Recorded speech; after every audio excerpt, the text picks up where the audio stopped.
Pour réussir dans le ministère, vous devez gérer convenablement votre santé. Lorsque Jésus parle dans Hébreu, Jésus dit, tu n'as voulu ni sacrifice ni holocauste, mais tu m'as formé un corps, ô Dieu, pour faire ta volonté. Car dans le livre, il est question de moi. C'est le Fils éternel qui parlait au Père avant de naître sur la terre par le ventre de Marie. Et il disait au Père que tout ce qui est écrit dans le livre, toutes les ombres, les agneaux, les boucs, les fêtes, les événements, les personnages qui sont des types ou des images de Christ dans l'ancienne alliance, il était question de lui. Et il dit, maintenant, je viens, ô Dieu, pour faire ta volonté. Et la parole éternelle de Dieu s'est faite chair. Elle a été dans le ventre de Marie. Il est né, il est sorti. Il était esprit, il a habité dans un corps et il a fait comme ça 33 ans. Et après, à la fin, il a dit, je remets mon esprit entre tes mains. Son corps a été enseveli lorsqu'il est mort. Et il a revêtu un corps glorieux et il est ressuscité aujourd'hui assis à la droite du Père et il prépare une place afin que là où il est, que nous y soyons aussi. Vous êtes esprit et vous êtes envoyé sur la terre en mission. Pourquoi Dieu vous donne un corps? Il vous donne un corps pour faire sa volonté. En fait,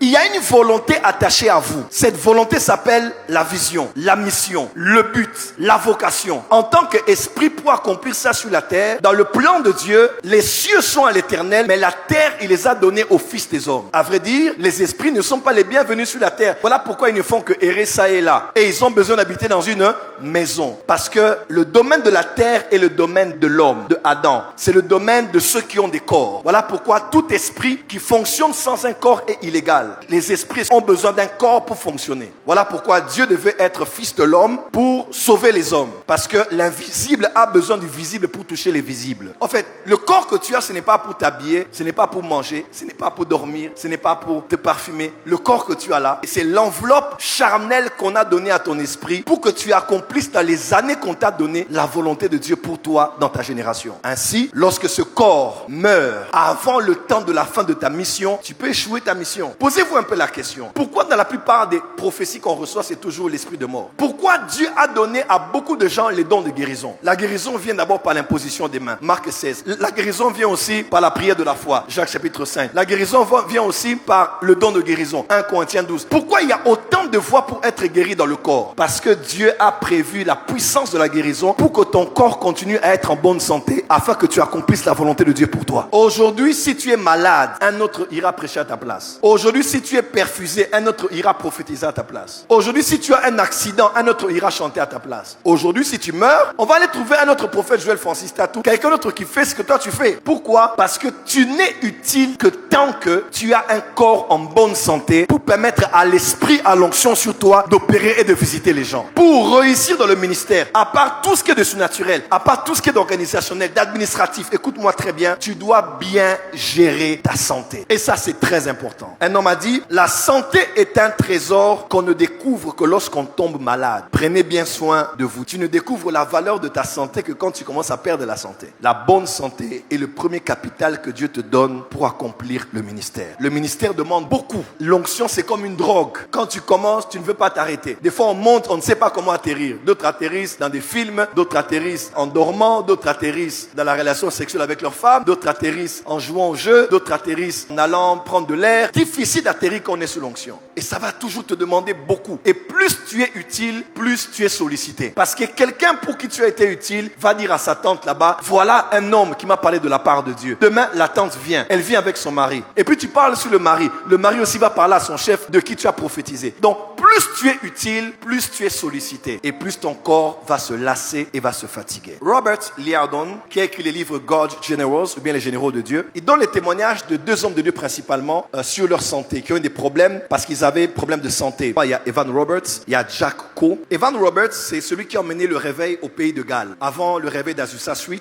toute cette partie de l'Europe avait été touchée et il avait une révélation, très jeune qu'il était, qu'il allait toucher 100 000 âmes qui allaient être sauvées par son ministère. Il a commencé à prêcher le réveil et tomber au pays de Galles. Les prisons étaient vides. Les places de marché fermaient tôt parce que tout le monde allait prier. Il y avait un réveil qui avait touché cette région de l'Europe pendant plusieurs années. Il prêchait tout le temps temps, il travaillait, il prêchait, jusqu'à ce qu'il est tombé en dépression et il était fatigué. Et Satan a choisi seulement le moment là. Satan l'a envoyé une femme qui s'appelait Jessie Penn Lewis. C'est une femme connue dans les milieux théologiques des années 1900. Cette femme est venue parler à Evan Roberts. Elle a dit, Evan, tu dois te reposer. Elle a pris Evan Roberts, elle l'a emmené en Angleterre. Evan Roberts a passé des années là-bas. Pendant que le réveil continuait à enflammer le pays des Galles, les miracles se faisaient. Lui, l'acteur principal, avait été amené à côté parce qu'il était fatigué. Il était tombé en dépression, blackout. Il était des réunions qui passaient des heures et des heures, l'onction, l'esprit, les prédications, les miracles, les paroles de connaissance. Il était fatigué. Et cette femme a commencé à lui prêcher des fausses doctrines. Premièrement, le brisement. Quand Dieu fait que tu sois très connu comme ça, tu dois être brisé. Parce que les gens te voient trop, doivent voir Jésus. Vous voyez un peu ce message-là? Elle prêchait sur la croix, mais de manière extrême. Evan Roberts est resté là, fatigué, comme un légume, pendant des années au niveau de l'Angleterre. Jusqu'à un jour, même la famille d'Evan Roberts, allez voir Evan Roberts, elle refusait même de recevoir la famille d'Evan Roberts. Et dans le milieu charismatique, quand on parle de cette histoire, on parle typiquement de l'esprit de Jézabel. Satan, au moment, avait utilisé cette femme pour bloquer cet homme dans des fausses doctrines, de brisement extrême, de la croix extrême, et on l'avait bloqué là. Et le réveil du pays des Galles a commencé à baisser.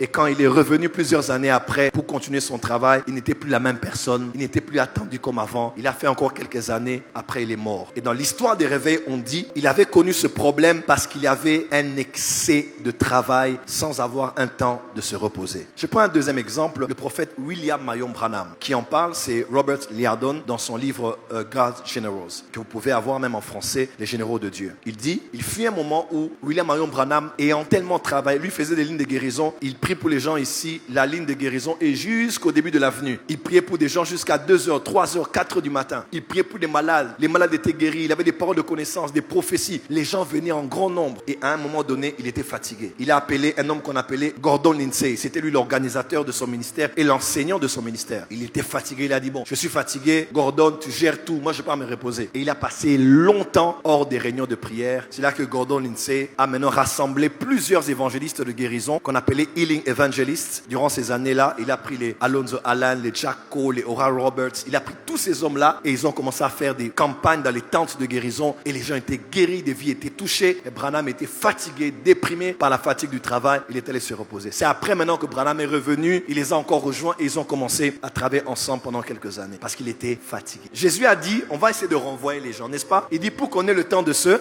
reposer. Je suis souvent avec les pères, les aînés. J'ai déjà été avec nos pères, même ici à Kinshasa, en parlant avec des pères, dans des réunions un peu où les pères se lâchent. À la fin, quand on demande de boire du coca ou du Fanta ou du... Plus d'une fois, j'ai vu des pères dire, hé, jeune homme, toi tu bois ça? Il dit, ce n'est pas bien, ça va te tuer. Toi tu manges ça? Ce n'est pas bien, ça va te faire du mal. Et quand ils ont commencé à me raconter, eux, à l'époque des réveils par exemple, des réveils des cités Bethel, de tous les réveils là, Maman Oulang, ils font ça. Ils faisaient les retraites de fois des 7 jours à sec. Et pour rompre le jeûne, on rompait le jeûne avec du foufou. Talabadi foufou. Des boules de foufou. Des morceaux de poulet. Avec du coca, avec du Fanta. Sans savoir qu'on ne rompt pas le jeûne de cette manière-là. On y va doucement pour rompre le jeûne. Des fois, c'est eux-mêmes qui devaient modérer, prêcher. Et avec son ami, il fait l'interprète. Après, il prie pour les malades. Ils reçoivent les gens jusqu'à 1h, jusqu'à 2h. Et quand l'esprit descend là-bas, ils font la prière avec les intercesseurs pour un cas de délivrance jusqu'à 8h. Le temps de dormir un peu. Les gens sont déjà devant la porte en train d'attendre la prière. Et ainsi de suite, fatigués, déprimés. Et plusieurs ont connu des divorces. Et plusieurs ont eu des problèmes de diabète. Mauvaise gérance du sucre, n'est-ce pas? Avec tout ce qu'on boit, n'importe comment. Et surtout les heures de manger. On finit le culte à 21h. On reçoit les gens. On mange à minuit. On mange à 1h.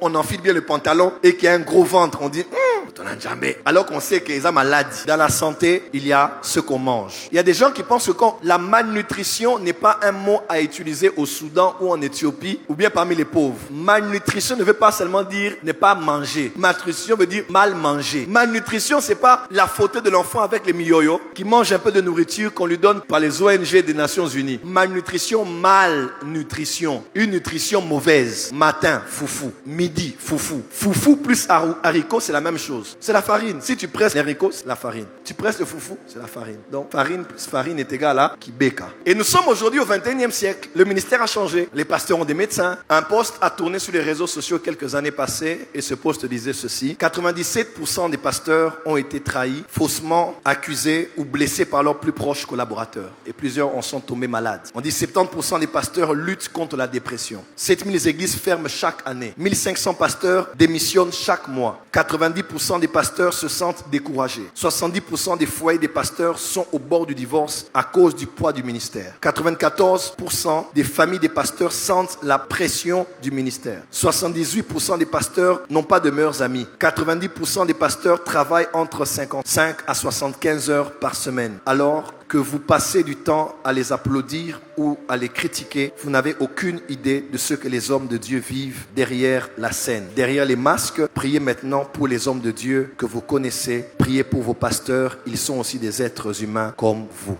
C'est de mon frère, prophète Jean-Marie Domoro. Le travail d'homme de Dieu est un travail très difficile et il faut que les hommes de Dieu se reposent. Aidez les hommes de Dieu aussi à se reposer.